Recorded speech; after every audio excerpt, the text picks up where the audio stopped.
नमस्ते दोस्तों, स्वागत है आपका किताबी बातें में। आज हम बात करने वाले हैं एक जबरदस्त किताब के बारे में, रेडिकल कैंडर। लेकिन शुरू करने से पहले एक सवाल, क्या कभी आपने किसी को सच बोलने से सिर्फ इसलिए रोका है क्योंकि आपको डर था कि कहीं वो बुरा न मान जाए, या फिर आपने किसी की गलती को नजरअंदाज कर दिया सिर्फ इसलिए कि आपको लगता था यार कौन चक्कर में पड़े? अगर हाँ, तो ये कहानी शायद आपकी भी है। बारिश की हल्की बूंदें ऑफिस की खिड़की पर गिर रही थीं। अर्जुन अपने लैपटॉप पर झुका हुआ कोड की एक एक लाइन में फंसा हुआ था। उसके बगल में बैठी रिया उसकी 3 लीड फाइलों के बीच डूबी हुई थी। बाहर से सब कुछ नॉर्मल लग रहा था, लेकिन रिया के मन में एक तूफान चल रहा था। पिछले 3 हफ्तों से अर्जुन के काम में छोटी छोटी गलतियां बढ़ रही थीं।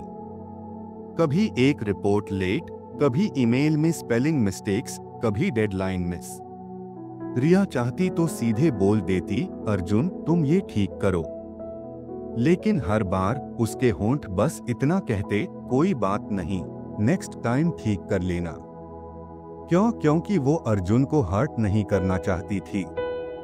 उसे लगता था अगर मैंने ये सब बोल दिया तो शायद उसका कॉन्फिडेंस टूट जाएगा। लेकिन उस दिन कुछ अलग हुआ। शाम के 6 बजे पूरी टीम मीटिंग में थी। मैनेजर ने अगले प्रोजेक्ट के लिए कुछ नाम चुने और अर्जुन का नाम उसमें नहीं था। अर्जुन ने मुस्कुराने की कोशिश की, लेकिन उसकी आंखें सब कह गईं। मीटिंग खत्म होने के बाद वो चुपचाप अपनी डेस्क पर बैठ गया। रिया पास आई और बोली, तुम अपसेट लग रहे हो, सब ठीक है? अर्जुन ने हंसने की कोशिश की, नहीं सब ठीक है, बस थोड़ा थक गया हूं। लेकिन रिया को पता था ये सिर्फ थकान नहीं थी। उस रात रिया घर पहुंची तो उसका मन भारी था। सोफे पर बैठकर उसने खुद से एक सवाल किया, क्या मैं सच में अर्जुन की मदद कर रही हूं या सिर्फ उसे खुश रख रही हूं? यहीं से उसकी सेल्फ रियलाइजेशन शुरू हुई। उसे याद आया, एक बार उसके पुराने बॉस ने उसे कहा था, अगर तुम किसी को सिर्फ इसलिए सच नहीं बता रही कि वो बुरा मान जाएगा तो तुम उसकी ग्रोथ रोक रही हो। रिया को लगा, हाँ यही तो हो रहा है। वो अर्जुन को सेफ जोन में रख रही थी, लेकिन उसे स्ट्रॉन्ग बनने का मौका नहीं दे रही थी। अगले दिन सुबह सुबह रिया ने अर्जुन को कैफे में बुलाया। कॉफी की खुशबू और सुबह की ठंडी हवा के बीच उसने गहरी सांस ली और कहा, अर्जुन मैं तुमसे एक बात साफ साफ कहूंगी, तुम टैलेंटेड हो, लेकिन तुम्हारे काम में बार बार केयरलेस मिस्टेक्स हो रही हैं। और मैं ये बात पहले भी नोटिस कर रही थी, बस बोल नहीं रही थी। लेकिन आज मुझे लगता है अगर मैं चुप रही तो मैं तुम्हारा बुरा करूंगी। अर्जुन चुपचाप सुनता रहा। थोड़ी देर बाद उसने कहा, रिया सच कहूं तो मुझे भी लगता था कि मैं थोड़ा लूज हो गया हूं, लेकिन तुमने कभी कुछ बोला नहीं तो मैंने सोचा सब ठीक है। उस पल रिया को समझ आया, कभी कभी किसी को सच बोलना उसे चोट पहुंचाने के लिए नहीं बल्कि उसे बेहतर बनाने के लिए होता है। यह है रेडिकल कैंडर का पहला lesson, care personally, challenge directly. Coffee के कप अब आधे खाली हो चुके थे, लेकिन अर्जुन के मन में कई सवाल भरे हुए थे। उसने हल्की सी मुस्कान दी और बोला, रिया शायद ये पहली बार है जब किसी ने मुझे इस तरह डायरेक्टली फेस टू फेस कुछ कहा है। पहले तो थोड़ा अजीब लगा, लेकिन सच कहूं अच्छा भी लग रहा है। रिया ने महसूस किया कि उसकी ऑनेस्टी ने दीवार तोड़ दी है। अब दोनों एक ही टीम में नहीं बल्कि एक ही ट्रूथ पर खड़े थे। ऑफिस लौटते समय अर्जुन के मन में अजीब सा जोश था। उसने अपनी पुरानी नोटबुक्स निकाली जिसमें वो पहले आइडियाज लिखता था, deadlines, creative concepts, client notes, सब। वो खुद से बुदबुदाया, अगर वो मुझ पर इतना बिलीव करती है कि मुझे सच बोल रही है तो मैं भी खुद को प्रूव करूंगा। अगले कुछ हफ्तों में बदलाव दिखने लगे। अर्जुन अब काम को सिर्फ कम करने के लिए नहीं बल्कि परफेक्ट करने के लिए करने लगा। वो हर टास्क के बाद खुद चेक करता, फिर रिया को दिखाता। पहली बार रिया ने उसकी आंखों में वो चमक देखी जो सिर्फ तब आती है जब कोई खुद को ग्रो होते देखता है। लेकिन ग्रोथ का रास्ता हमेशा स्मूथ नहीं होता। एक दिन अर्जेंट क्लाइंट प्रेजेंटेशन थी। अर्जुन ने लेट नाइट तक काम किया था, लेकिन सुबह पता चला कि फाइनल डेक में एक चार्ट मिसिंग था। रिया को गुस्सा भी आया, लेकिन उसने गहरी सांस ली और सोचा, रेडिकल कैंडर सिर्फ अच्छे वक्त में नहीं, मुश्किल वक्त में भी काम आता है। उसने अर्जुन को बुलाया और शांत लेकिन फर्म आवाज में कहा, ये मिस्टेक बड़ी है और हमें इसे फिक्स करना है, लेकिन मैं जानती हूं तुम कैपेबल हो। सो अब इसे रेक्टिफाई करो और क्लाइंट को खुद एक्सप्लेन करो। अर्जुन के लिए ये टफेस्ट मोमेंट था। क्लाइंट के सामने अपनी गलती एक्सेप्ट करना आसान नहीं था, लेकिन उसने डीप ब्रेथ ली, मीटिंग में गया और कामली बोला, सर ये मेरी गलती थी, मैंने एक चार्ट मिस कर दिया, लेकिन ये अपडेटेड वर्जन है और आगे से ऐसा नहीं होगा। मीटिंग खत्म हुई और सरप्राइजिंगली क्लाइंट ने मुस्कुराते हुए कहा, good, at least you owned it. उस दिन अर्जुन ने सीखा, गलती छुपाना आसान है, लेकिन स्वीकार करना कैरेक्टर बनाता है। रिया ने उस शाम अर्जुन से कहा, देखो, रेडिकल कैंडर का मतलब सिर्फ दूसरों को सुधारना नहीं, खुद को भी लगातार सुधारते रहना है। जब तुमने आज ओपनली एडमिट किया, तुमने खुद को लेवल अप कर लिया। अर्जुन ने हल्के से मुस्कुराते हुए कहा, शायद ये वही मोमेंट है जब डर से ज्यादा सच इंपॉर्टेंट लगने लगता है। सर्दियों की हल्की ठंडी सुबह थी।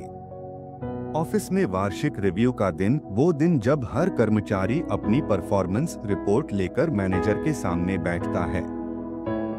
अर्जुन अपनी फाइल हाथ में लिए कॉन्फ्रेंस रूम के बाहर खड़ा था। पिछले साल तक ये दिन उसके लिए बस एक फॉर्मल प्रोसेस था, लेकिन इस बार उसके दिल में अलग कॉन्फिडेंस था।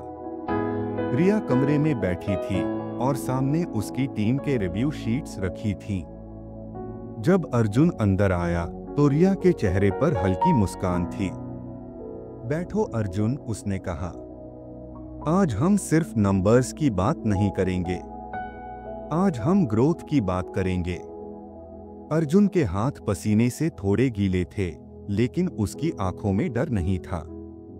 रिया ने सीधे कहा, तुम्हारी जर्नी इस साल मुझे प्राउड करती है। शुरुआत में मिस्टेक्स थीं, लेकिन तुमने उन्हें इग्नोर करने के बजाय फेस किया। तुमने सिर्फ अपना काम इंप्रूव नहीं किया, बल्कि टीम का स्टैंडर्ड भी ऊपर उठाया। अर्जुन चुपचाप सुन रहा था और उसके अंदर एक अजीब सी वार्मथ फैल रही थी। फिर रिया ने एक पेपर उसकी तरफ बढ़ाया। ये प्रमोशन लेटर है, तुम अब टीम के असिस्टेंट लीड हो। अर्जुन की आंखें बड़ी हो गईं। मैं?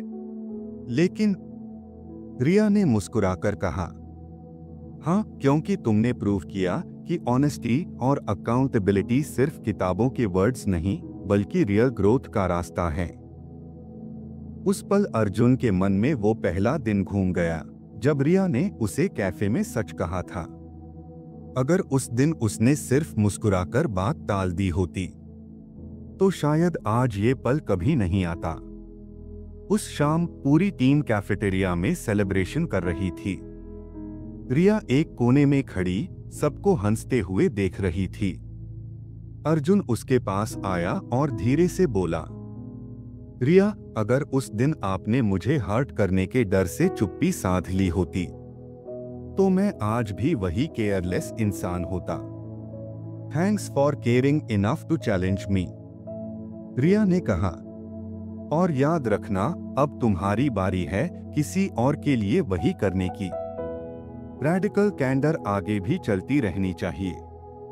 कभी कभी सबसे केयरिंग काम जो हम कर सकते हैं वो है किसी को सच बता देना, भले ही वो सुनने में अनकंफर्टेबल हो, क्योंकि सच में ग्रोथ की ताकत छुपी होती है।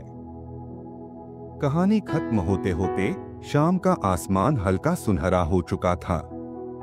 ऑफिस की खिड़की से आती रोशनी में अर्जुन अपने नए कैबिन में बैठा था। टेबल पर प्रमोशन लेटर रखा था और दिमाग में वो पूरी जर्नी घूम रही थी। वो पहला दिन जब रिया ने उसकी गलतियां देखी लेकिन चुप रही। वो मीटिंग जब अर्जुन का नाम लिस्ट में नहीं आया और उसकी आंखों में मायूसी उतर आई। वो कैफे जहां पहली बार किसी ने उसे बिना शुगर कोट किए सच्चाई सुनाई। वो क्लाइंट मीटिंग जहां उसने अपनी गलती खुद स्वीकार की। और आज जब उसी ऑनेस्टी और करेज ने उसे एक नई पोजीशन दिलाई। ये सफर आसान नहीं था। सच सुनना कभी कंफर्टेबल नहीं होता और सच कहना उससे भी मुश्किल। लेकिन यही वो अनकंफर्टेबल मोमेंट्स हैं जो इंसान को उसकी असली ताकत दिखाते हैं। अर्जुन बालकनी में खड़ा शहर की लाइट्स देख रहा था। उसने खुद से कहा, आज से मैं किसी को सिर्फ खुश रखने के लिए चुप नहीं रहूंगा। मैं सच बोलूंगा, क्योंकि यही असली केयर है। उसके ये वर्ड्स हवा में ऐसे घुल गए जैसे कोई वादा जो अब आगे उसकी पूरी टीम में गूंजने वाला था। दोस्तों, रेडिकल कैंडर हमें सिखाती है, किसी की ग्रोथ में मदद करनी है तो केयर पर्सनली और चैलेंज डायरेक्टली करो। मतलब सामने वाले को इतना जेन्युइनली केयर करो कि तुम उसे अनकंफर्टेबल ट्रूथ भी बोल सको। आज आप सोचो, क्या आपके आसपास कोई ऐसा है जिसे सच सुनने की जरूरत है, लेकिन आप डर या हेजिटेशन की वजह से चुप हैं? शायद आपका एक ऑनेस्ट फीडबैक उसकी जिंदगी बदल दे, क्योंकि कभी कभी सबसे केयरिंग चीज एक सच्चा शब्द होता है। अगर आपको ये कहानी सुनकर लगा कि सच और केयर साथ चल सकते हैं, तो आज ही किसी एक इंसान से वो बात कहिए जो आप लंबे समय से टाल रहे थे, और हमें कमेंट में बताइए आपने रेडिकल कैंडर का पहला स्टेप कैसे लिया।